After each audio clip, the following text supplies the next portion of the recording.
Hello and welcome to my channel Desified Umme. So today I will be sharing my own experience of expectations versus reality. So आज मैं आपको बताऊंगी कि हम as a student जब यहाँ आते हैं यूके में तो हमारी क्या एक्सपेक्टेशंस होती हैं और रियलिटी क्या है, रियल लाइफ स्ट्रगल्स यहाँ पर क्या हैं, डेली लाइफ में आपको क्या मुश्किलें आती हैं, घर कैसे हैं, मौसम कैसा है, सब चीज़ें मैं आपको बताऊंगी अपने पर्सनल एक्सपीरियंस से. आई will share with you guys and I hope that you will find a good reality check after watching this video. So video को आखिर तक देखें and I hope you will like it. So let's get started. So सबसे पहली struggle जो मतलब मैंने notice की जब मैं यहाँ पर आई वो थी वेदर.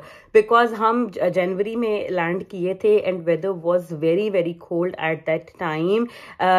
हमारे आते ही अगले दिन जो है वो स्नोफॉल हो गया and I have to take a train. I was staying very far away so I have to take a train of like almost 1 hour to reach my university. और जब मैं आई थी तो रास्ते में जिस तरह से मतलब that was a very heavy snowfall और मैंने जो है वो इतना ज्यादा कभी भी मतलब मैंने स्नोफॉल कभी भी नहीं देखी थी होते हुए उससे पहले अपनी लाइफ में. और वो experience it was very pleasing one as well. बड़ा मुझे अच्छा भी लगा बट मेरी वो सारी एक्साइटमेंट जो थी ना बर्फ पड़ते हुए देखने की वो 5-10 मिनट में गायब हो गई थी बिकॉज वो इतनी ज्यादा स्नो पड़ रही थी. दम से मैं बड़ा थोड़ा घबरा भी गई थी कि ये कैसा मौसम है यहाँ पर और ये तो आते ही पहले दिन जो है इतनी ज्यादा स्नो है और ये हम कैसे मैनेज करेंगे. तो वो एक बड़ा मेरे लिए आई ओपनर था. मैं इतना ज्यादा मौसम को यहाँ पर लाइटली बड़ा लेकर आई थी और मेरा था ठीक है ठंड होती है ठंड होगी बट फिर मुझे पता लगा कि यहाँ पर मौसम बाज दफा इतना ज्यादा सीवियर भी होता है. इतना ज्यादा बर्फ का तूफान अभी रिसेंट 3-4 साल पहले यहाँ पर आया था स्कॉटलैंड में कि लोग जहाँ थे वहीं फंस गए थे. जो ऑफिस में था वो ऑफिस में, जो घर पे था वो घर में, जो जिधर था यूनिवर्सिटीज में स्कूल्स में उनको वहीं पर ही 2 दिन के लिए उन्होंने रोक दिया था और कोई भी बंदा घर नहीं जा सका था. सो ये एक रियलिटी है. यहाँ पर मौसम एकदम से बहुत सीवियर हो जाता है, पता नहीं लगता. ऑल्दो जो आपकी वेदर एप्स होती हैं उनके ऊपर कॉन्स्टेंटली आपको वार्निंग्स आ रही होती हैं. तो वेदर का सिस्टम यहाँ पर ऐसे है कि वेदर चेक करना आपको आना चाहिए. ये आपने अपनी आदत बना लेनी है कि आपने जो है रोजाना घर से वेदर को चेक करके निकलना है सुबह को कि आज के दिन मौसम कैसा रहेगा. ठीक है. और उसमें आपके पास कुछ वार्निंग्स आ रही होंगी, वो भी मैं आपको एक्सप्लेन करती हूँ. तो 3 तरह की कैटेगरीज होती हैं यहाँ पर वेदर वार्निंग्स की जो कि मेट ऑफिस इशू करता है. उसमें सबसे पहली होती है येलो वार्निंग जो सबसे कम इंटेंसिटी की होती है. Then there is amber warning and then there is red warning. Red warning का मतलब ये होता है कि जो जहां है वहीं रहे बिकॉज वेदर इतना सवियर है कि आप अब जहां पर हैं अपने आप को सेफ करें. किसी बिल्डिंग में जाएं, अगर आप स्कूल में हैं स्कूल में रहें, ऑफिस में हैं तो ऑफिस में रहें और घर से बाहर बिल्कुल भी मत निकलें. ठीक है. तो येलो वार्निंग जो होती है उसको आपने नजर में रखना होता है. ज्यादातर यहाँ पर विंड की येलो वार्निंग आती है बिकॉज हवा यहाँ पर बहुत बहुत तेज चलती है. But I have seen last year amber warning of ice and amber warning of wind and amber warning of snow as well.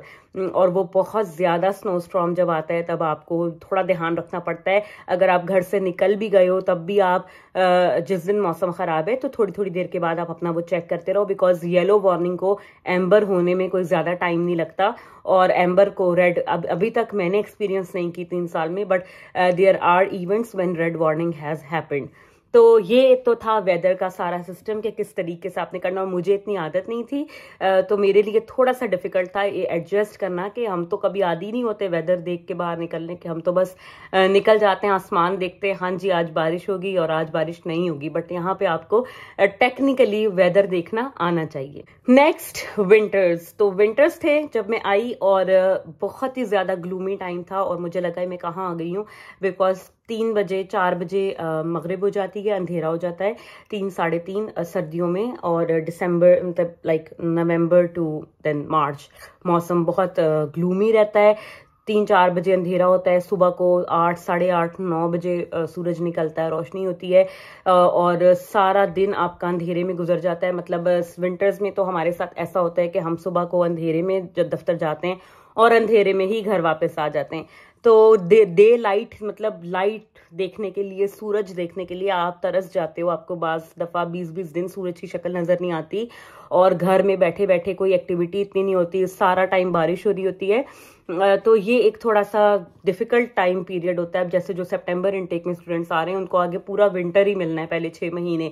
तो आपने हिम्मत नहीं हारनी, घबराना नहीं है। जितने ज्यादा विंटर्स यहाँ पर डार्क और ग्लूमी होते हैं उतना ही ज्यादा समर टाइम यहाँ पर अच्छा होता है। राइट नाउ आजकल 9:15 बजे रात को मगरिब हो रही है और दैट मीन्स के अंधेरा उस वक्त होना शुरू होता है और 10 बजे तक भी हल्की हल्की रोशनी होती है। और पीक समर में भी लास्ट मंथ जो हमने गुजारा है, रात को 11 साढ़े 11 तक अच्छी डे लाइट होती है। तो ये चीज है कि आपने थोड़ा सा उसको बर्दाश्त करना पड़ता है। आपको डिप्रेशन भी होता है वेदर से, आपको बाहर निकलने का इतना मौका नहीं मिलता, घर बैठे रहते हो आप लोग, एक अजीब स्ट्रेस सा हो जाता है, उससे बोरिंग सी लाइफ लगती है। बट विंटर्स गुजर के फिर आपको पता लगेगा कि यहाँ पर जो स्प्रिंग आता है, जो समर आता है, वो कितना खूबसूरत मौसम होता है और उसको एंजॉय करने के लिए विंटर्स बर्दाश्त करना इतना कोई बड़ा मसला नहीं है। नेक्स्ट स्ट्रगल जो मैंने देखी वो थी पाउंड टू पीकेआर। मतलब जब मैं यहाँ पर ग्रोसरी करती थी शुरू में, जब मैं चीजें लेती थी, कुछ भी खरीदती थी, तो फौरन से जो है ना मैं उसको पाक रुपीज में कन्वर्ट करती थी कि हम इतने पैसे खर्च करें, इट्स टू एक्सपेंसिव। तो फिर आहिस्ता आहिस्ता ये आदत हमने अपनी कॉन्शियसली खत्म की, क्योंकि अगर आप यहाँ आकर हर पाउंड खर्च करने से पहले उसको पाक रुपीज में कन्वर्ट करके देखते रहो तो आप यहाँ पर कुछ भी नहीं ले सकते। ये बहुत आपके लिए डिफिकल्ट हो जाएगा। एंड आई नो सब लोग यही करते हैं, सब स्टूडेंट्स जो आते हैं वो पहले आके उनका यही होता है, वो पाउंड को पीकेआर में या अपनी जो भी उनकी करेंसी है उसमें कन्वर्ट करके देखते हैं कि तो बहुत महंगा है। बट देखिए यहाँ पर जब हम रहते हैं तो यहाँ की करेंसी पाउंड है। यहाँ पे जब आप अर्न करोगे तो आप पाउंड्स में ही अर्न करोगे और उसी में ही आपने स्पेंड भी करना है। तो ये थोड़ा सा टाइम लगता है एडजस्ट होने में, आपके दिमाग को भी थोड़ा सा टाइम लगता है। बट ये मेरे लिए बड़ा मुश्किल था। मतलब मैं कुछ भी नहीं खरीदती थी ज्यादा एक्स्ट्रा के, नहीं ये बहुत एक्सपेंसिव हो रहा है, नहीं ये बहुत और उसमें मुझे लगता है एक अच्छी चीज भी ये हुई कि शुरू का जो मेरा जो स्ट्रगल पीरियड था, जो 1-1.5 साल जो हमारा स्ट्रगल का टाइम था, जिसमें हम आते ही मतलब जाहिर इतने हम एडजस्टेड भी नहीं थे, अर्निंग भी कम थी, तो उसमें मुझे लगता है एक हेल्प जो मुझे मिली वो ये कि मैंने बहुत एक्स्ट्रा स्पेंड नहीं किया, because I was very conscious of that thing कि ये पीकेआर में कितना बन रहा है। तो मुझे लगता है कि मुझे उसका थोड़ा फायदा भी हुआ बिकॉज मैंने उसमें बहुत ज्यादा सेव किया अपनी इस थॉट प्रोसेस की वजह से, और इतना ज्यादा हमने फजूल खर्ची नहीं की। अगली चीज that might sound funny to you but मुझे बहुत अजीब लगी थी और मुझे आज दिन तक उसका पर्पस समझ नहीं आया कि यहाँ पर ऐसा क्यों है। I will share a picture with you as well. तो स्कॉटलैंड में जब आप आओगे तो मोस्टली वॉशरूम्स के अंदर, या वैसे भी आप देखोगे बट ज्यादातर वॉशरूम्स के अंदर जो वाटर टैप्स होते हैं they are very different. Scotland में एक टैप अलग होता है, मतलब सिंक के एक एंड पर आपको हॉट वाटर का टैप मिलेगा और एक एंड पे कोल्ड वाटर का टैप मिलेगा, and they are 2 separate taps.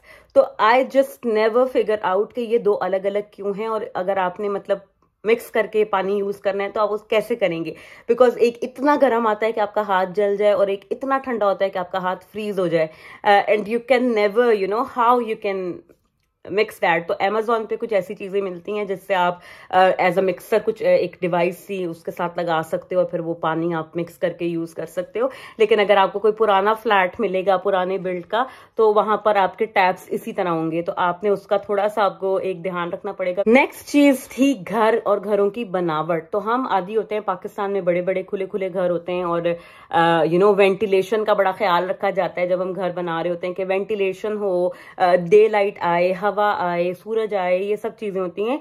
तो यहाँ पर घर बहुत ज्यादा कॉम्पैक्ट होते हैं, छोटे छोटे होते हैं। मतलब अगर आप यहाँ का कोई विला भी देखोगे, 3-4 बेडरूम हाउस भी अगर आप कोई देखोगे तो वो भी आपको पाकिस्तान के घर से छोटा ही लगेगा, क्योंकि यहाँ पर बड़े स्मॉल और बड़े प्यारे खूबसूरत घर होते हैं। बट शुरू में आपको बड़ा अजीब लगता है कि ये तो बिल्कुल छोटा सा घर है और ये हम किधर आ गए, लेकिन यही यहाँ की रियलिटी है। यहाँ पर मौसम ऐसा है कि इसकी वजह से घरों का स्ट्रक्चर ऐसा बनाया जाता है कि छोटे हों, कॉम्पैक्ट हों, उनको हीट करना आसान रहे आपके लिए, वेदर के हिसाब से उनको मैनेज करना आसान रहे।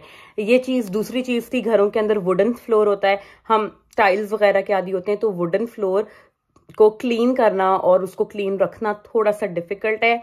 अगर इस पे पानी गिर जाए तो वो भी आपको बहुत ध्यान रखना पड़ता है, खास तौर पे सब विंटर्स के महीनों में बहुत ज्यादा जो है ना वो इसके अंदर फंगस लगने का होता है, तो आपको बहुत क्लीन रखना पड़ता है। आप अगर इसको हम जैसे आदि होते हैं ना पानी डाल के धो देते हैं, और इस तरह से पाकिस्तान में, तो यहाँ पर आपने ये सब कुछ नहीं करना। यहाँ पर इवन वॉशरूम्स को भी आप उस तरीके से पानी डाल के धो नहीं सकते, बिकॉज यहाँ पर फ्लोरिंग होती है लकड़ी की, और उसको आप इस तरीके से इतना ज्यादा पानी डाल के नहीं धो सकते। यहाँ पे वाइप्स मिलती हैं, क्लीनिंग वाइप्स, आप उनका इस्तेमाल करो, हल्के से पानी के साथ आप मॉप कर लो, बट वो खुला पानी डाल डाल के धोना और वो वाला सिस्टम यहाँ पर नहीं हो सकता। एक और चीज जो हाउसेस के बारे में मुझे थोड़ी सी वो लगती है, वो ये कि यहाँ पर आई डोंट नो दीवारें इस तरह की हैं या वुडन की वजह से है कि अगर कोई ऊपर वाले फ्लैट में भी आपके चलेगा तो ऐसे लगेगा कि कोई आपके घर में चल रहा है, और इस चीज के साथ एडजस्ट करने में मुझे बहुत टाइम लगा था।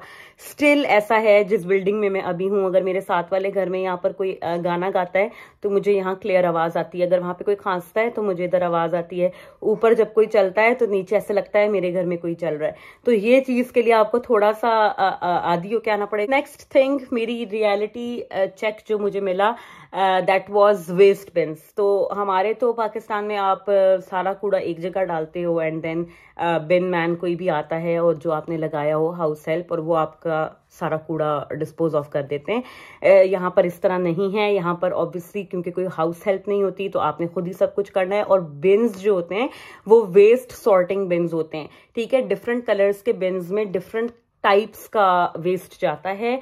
प्लास्टिक वेस्ट अलग जाएगा जो रिसाइकलेबल होता है, जनरल वेस्ट अलग जाएगा, फूड वेस्ट अलग जाएगा, केमिकल और इस तरह का वेस्ट का अलग वो होता है। तो ये सब चीजों का आपने ध्यान रखना है। अब फूड वेस्ट मतलब कोई छिलके हैं, कोई बचा हुआ आपका खाना है, एग शेल्स हैं, कुछ भी है, वो सारा एक अलग बिन में जाता है। उसके बाद आपका जितना भी प्लास्टिक है, दूध की बॉटल्स हैं, पानी की बॉटल्स हैं, कोई कंटेनर खाली हुआ है, जो कुछ भी है वो एक अलग बिन में जाएगा। इफ दैट इज रिसाइकलेबल तो वो उधर चला जाएगा। फिर एक जनरल वेस्ट होता है जिसमें आप अपने कोई पेपर, कोई टिश्यू, कोई इस टाइप की चीजें डालते हैं। तो ये चीज बहुत ज्यादा मतलब मुझे होती थी कि ये क्या हो रहा है और ये किस तरह से करना है, बट आहिस्ता आहिस्ता आपको पता लग जाता है। यूनिवर्सिटीज में, बस स्टॉप्स पे, रोड साइड पे, आप जहां भी जाओगे आपको इसी तरीके से सॉर्टिंग बिन्स मिलेंगे जिसमें आपको पढ़ के डिफरेंट टाइप्स के बिन्स में डिफरेंट तरह का कूड़ा डालना है, बिकॉज यहाँ पर कूड़ा रिसाइकल होता है, उसकी नई प्रोडक्ट्स बनती हैं। So they are very mindful of that. और अगर आप अपने घर के कूड़े का ध्यान नहीं रखते, आप उसको मिक्स कर देते हो या इस तरीके से बार बार अगर आप करते हो तो वो आपको फाइन भी कर सकते हैं। नेक्स्ट एक चीज जो मेरे लिए भी बहुत शॉकिंग भी थी और जिसकी हमें आदत भी नहीं होती, वो है कि जब भी आप कोई नया फर्नीचर पीस बाय करोगे या आपने कुछ भी आइटम घर का खरीदा है या अपने लिए खरीदा है, कुछ भी बड़ा आइटम आपने खरीदा है तो उसको आपने खुद असेंबल करना है। यहाँ पर दुकान से चीजें बन के इस तरह ट्रक पे रख के नहीं आती कि आएंगी आपके घर उतरेंगी और आप उन्हें घसीट के अंदर रख लेंगे। तो मैं आपके साथ शेयर करूंगी कुछ clips I have still have. जब मैं इस घर में शिफ्ट हुई थी और मैंने मिराह के लिए बेड खरीदा था तो that bed came into different boxes और इतने सारे उसके साथ नट्स का पूरा एक बॉक्स था और वो हमने खुद, मैंने और मेरे हस्बैंड ने खुद जोड़ा था। उसके साथ एक बुकलेट वो आपको देते हैं, उस बुकलेट में स्टेप बाय स्टेप बताया होता है कि आपने किस तरीके से बेड को जोड़ना है या किसी भी प्रोडक्ट को, और आप उसको पढ़ते हुए जोड़ लो। तो सबसे पहले अगर आपने आके यहाँ पर अपना फर्नीचर खरीदना है तो फर्नीचर ऑर्डर करके आप अपने लिए एक टूल किट ले लें और टूल किट के साथ आप घर आ जाएं और उसके बाद जब आपका फर्नीचर पीस घर आए तो आपने उसको खुद ही जोड़ना है। अगर आप सर्विसेज बुलवाते हो उसको जोड़ने के लिए तो they are very very expensive. एक तो वो आपसे डिलीवरी ले लेंगे, ऑलमोस्ट 50-60 पाउंड आपकी डिलीवरी में चला जाएगा, एंड देन वो आपको चार्ज करेंगे एक पीस ऑफ फर्नीचर के लिए which cost you around 100 to 150 pound.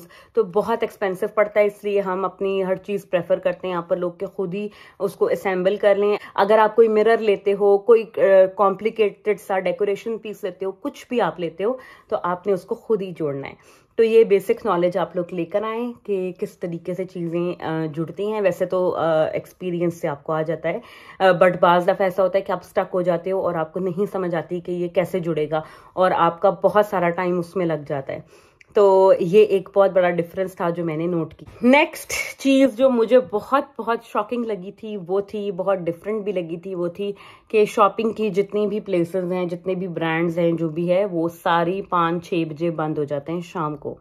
And that was very shocking for me because हम तो आदी होते हैं लेट नाइट शॉपिंग करने की, और किस तरीके से पाकिस्तान में होता है कि रात को जा रहे हैं और खरीद के ला रहे हैं चीजें, या दुकानें खुली रहती हैं। यहाँ पर ऐसा नहीं है। यहाँ पर सिर्फ खाने पीने की तो कुछ दुकानें, ग्रोसरी स्टोर्स वगैरह आपको लेट तक खुले मिल जाएंगे, बट अगर आपने कपड़े लेने हैं, जूते लेने हैं, इलेक्ट्रॉनिक्स, ये तमाम जो शॉप्स हैं ये ऑफिस टाइम्स पे खुलती हैं और ऑफिस टाइम्स पे बंद हो जाती हैं। Means 9 to 5, 9 to 6 maximum. कुछ आउटलेट्स होती हैं जो 7 बजे तक खुली रहती हैं, या हफ्ते में कोई एक दिन होता है या 2 दिन होते हैं जिस दिन एक पर्टिकुलर शॉप थोड़ा लेट तक खुली रहे, लेकिन वो भी जो है ना वो मैक्सिमम 8 बजे तक जाता है। उससे ऊपर आपको कभी भी कोई शॉप खुली नहीं मिलेगी। नेक्स्ट है जी कि वॉशरूम्स यहाँ पर बहुत डिफरेंट होते हैं, बाथरूम्स। हम क्योंकि एज अ मुस्लिम आपको पता है कि हमारे लिए यहाँ पर कोई पानी का बंदोबस्त नहीं होता विद द कमोड्स। यहाँ पर कोई सिस्टम नहीं है, कोई मुस्लिम शावर, कुछ भी नहीं होता, वाटर जेट वगैरह। तो आपको अपना जो है वो सिस्टम लेकर आना पड़ता है, या तो आप अपने साथ लेकर आएं, या फिर ये कि यहाँ भी मिल जाता है, बट जाहिर है कि ये एक ऐसी बेसिक जरूरत की चीज है कि जो आते ही आपको जरूरत पड़ेगी। और यहाँ पर कहीं भी किसी भी वॉशरूम में आपको, इवन एयरपोर्ट से ही आपको ये चीज देखने को मिलेगी कि यहाँ पर वॉशरूम्स के अंदर वाटर जेट्स नहीं होते। तो आपको जो है ये इसका एक प्रॉपर अरेंजमेंट करना है। अगर आप घर से बाहर कहीं जा रहे हैं तो you can carry a water bottle with you which you can just take in the washroom with you. यही यहाँ पर ज्यादातर लोग करते हैं, लेकिन घर के अंदर, घर के लिए आप अपने लिए कुछ ना कुछ अपना अरेंजमेंट साथ लेकर आए। उसके बाद वॉशरूम्स में अक्सर यहाँ पर लाइट आपको नहीं मिलेगी कि लाइट कहाँ से जलनी है। तो वो एक डोरी लटक रही होती है छत के साथ, और उसको जब आप पुल करोगे तो लाइट ऑन हो जाती है, और उसको आपको पुल करना होता है अगेन तो लाइट ऑफ हो जाती है। तो ये सिस्टम भी बड़ा नया था मेरे लिए। I just keep looking for the light button, कि लाइट का बटन किधर है। पर फिर मुझे बताया, जिनके घर पे मैं रुकी हुई थी उन्होंने मुझे बताया कि ये है लाइट, इसको आपने पुल करना है तो लाइट जल जाएगी। And the last thing which I found very shocking and that was very different from my expectation was the system NHS works.